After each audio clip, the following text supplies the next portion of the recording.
જય શ્રી કૃષ્ણ, રાધે રાધે. શ્રી કૃષ્ણ ગોવિંદ હરે મુરારે, હે નાથ નારાયણ વાસુદેવાય.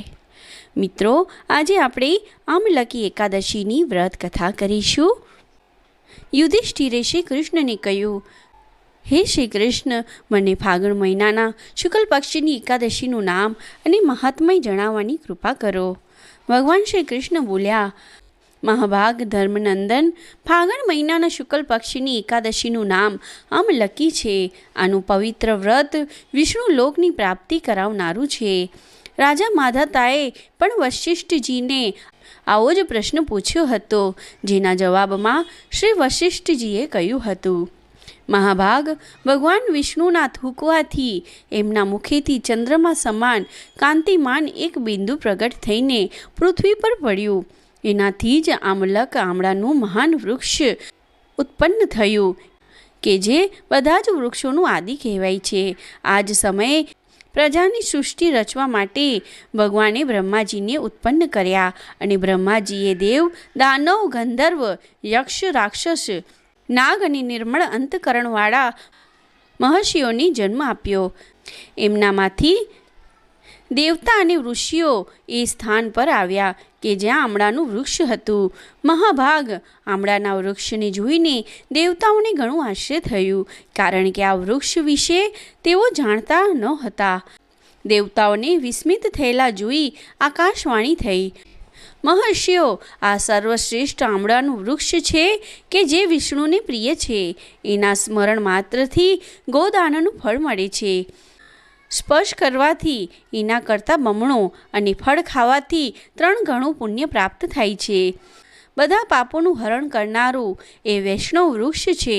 એના મૂળમાં વિષ્ણુ, એની ઉપર બ્રહ્મા, ખભામાં પરમેશ્વર ભગવાન રુદ્ર, શાખાઓમાં મુનિઓ, ડાળીઓમાં દેવતા, પાનમાં વસુ, ફૂલોમાં મરુદગણ અને ફળોમાં સમસ્ત પ્રજાપતિઓ વાસ કરે છે. આમળાનું વૃક્ષ સર્વદેવમય છે. આથી વિષ્ણુ ભક્ત પુરુષો માટે એ પરમ પૂજ્ય છે. આથી હંમેશા પ્રયત્નપૂર્વક આમળાનું સેવન કરવું જોઈએ. ઋષિઓ બોલ્યા, આપ કોણ છો? દેવતા છો કે અન્ય કોઈ? અમને સત્ય જણાવો.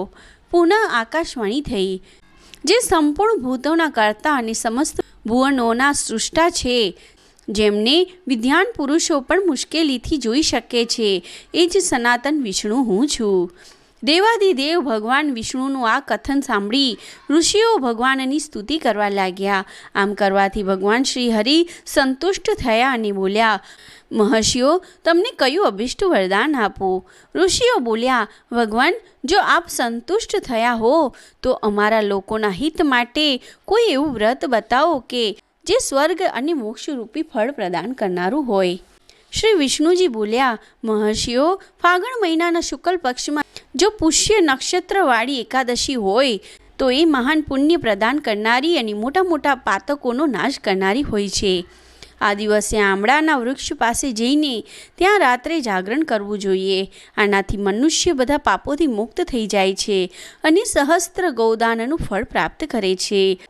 વિપ્રગણ, વ્રતોમાં ઉત્તમ વ્રત છે કે જે મેં તમને જણાવ્યું છે. ઋષિઓ બોલ્યા, ભગવાન, આ વ્રતની વિધિ જણાવો. આના દેવતા અને મંત્ર શું છે?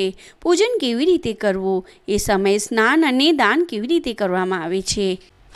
ભગવાન વિષ્ણુએ કહ્યું, દ્વિજવરો, આ એકાદશીના પ્રાતઃકાળે દત્ત ધાવન કરીને સંકલ્પ કરવો કે હે પુંડરીકાક્ષ, હે અચ્યુત, હું એકાદશીએ નિરાહાર રહી બીજા દિવસે ભોજન કરીશ. આપ મને શરણમાં રાખો.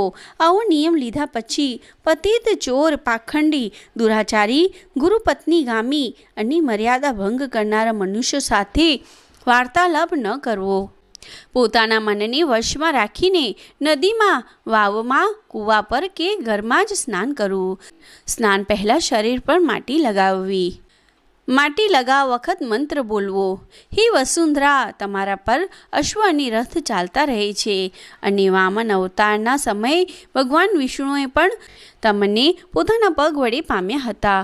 મૂર્તિ કે, મેં કરોડો જન્મોમાં જે પાપો કર્યા છે, મારા એ બધા પાપોને હરી લો. જળની અધિષ્ઠાત્રી દેવી માતા, તમે સમગ્ર ભૂતો માટે જીવન છો. એ જ જીવન કે જે સ્વદજે ઉદ્બીજ જાતિના જીવોના પણ રક્ષક છો. તમે રસોના સ્વામીની છો. તમને નમસ્કાર છે.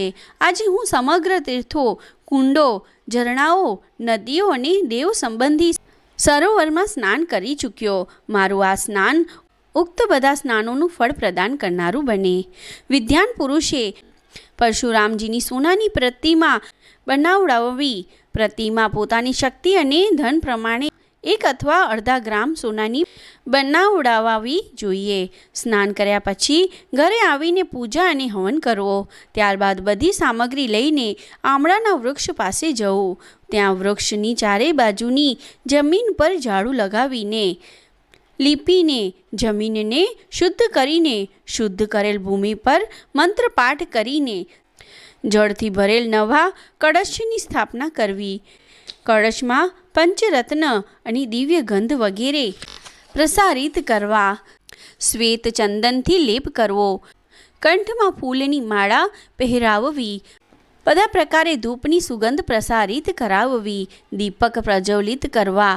તાત્પર્ય એ છે કે ચારેય તરફથી સુંદર અને મનોહર વાતાવરણ તૈયાર કરવું. પૂજા માટે નવી છત્રી, પગરખાં અને વસ્ત્ર પણ મંગાવી રાખવા.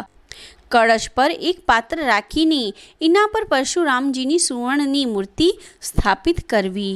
વિશુકાય નમઃ કહીને એમના ચરણોની, વિશ્વરૂપિણે નમઃ કહીને બંને ઘૂંટણોની, ઉગ્રાય નમઃ કહીને જાંઘોની, દામોદરાય નમઃ કહીને કટિભાગની, પદ્મનાભાય નમઃ કહીને ઉંદરની, શ્રી વત્સધારીણે નમઃ કહીને વક્ષસ્થળની, ચક્રેણે નમઃ કહીને ડાબા હાથની, ગંદીને નમઃ કહીને જમણા હાથની, વેંકુઠાય નમઃ કહીને કંઠની, યજ્ઞમુખાય નમઃ કહીને મુખની, વિશોક નિધય નમઃ કહીને નાસિકાની, વાસુદેવાય નમઃ કહીને નેત્રોની, વામનાય નમઃ કહીને લલાટની, સર્વાત્મને નમઃ કહીને બધા અંગો અને મસ્તકની પૂજા કરવી.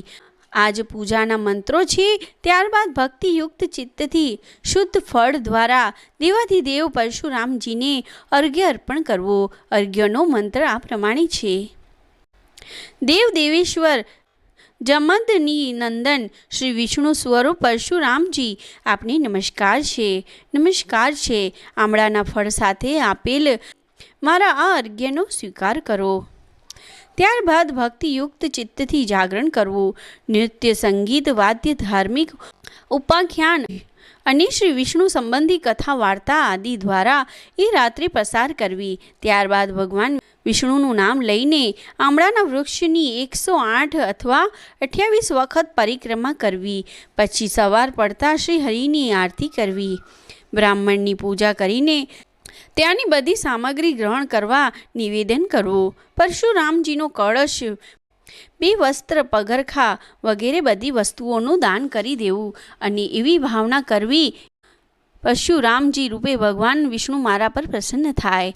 ત્યારબાદ આમળાના વૃક્ષને સ્પર્શ કરીને એની પ્રદક્ષિણા કરવી અને સ્નાન કર્યા પછી વિધિપૂર્વક બ્રાહ્મણોને ભોજન કરાવવું. ત્યારબાદ કુટુંબીઓ સાથે બેસીને સ્વયં પણ ભોજન કરવું. બધા જ તીર્થોનું સેવન કરવાથી જે પુણ્ય પ્રાપ્ત થાય છે અને બધા પ્રકારના દાન આપવાથી જે ફળ મળે છે એ બધું ઉપરોક્ત વિધિના પાલનથી સુલભ થાય છે. બધા પ્રકારના યજ્ઞો કરવાથી પણ વધારે ફળ મળે છે, એમાં જરાય પણ સંદેહ નથી. આ વ્રત બધા વ્રતોમાં ઉત્તમ છે. વશિષ્ઠજી કહે છે, મહારાજ, આમ કહીને દેવેશ્વર ભગવાન વિષ્ણુ અંતર્ધ્યાન થઈ ગયા. ત્યારબાદ એ બધા જ મહર્ષિઓએ આ વ્રતનું પૂર્ણ રૂપે પાલન કર્યું. નૃપશ્રેષ્ઠ, આ પ્રમાણે તમારે પણ આ વ્રત કરવું જોઈએ. ભગવાન શ્રી કૃષ્ણ કહે છે, હે યુધિષ્ઠિર, આ દુર્ધર્ષ વ્રત મનુષ્યને બધા પાપોથી મુક્ત કરનારું છે. જય શ્રી કૃષ્ણ. રાધે રાધે.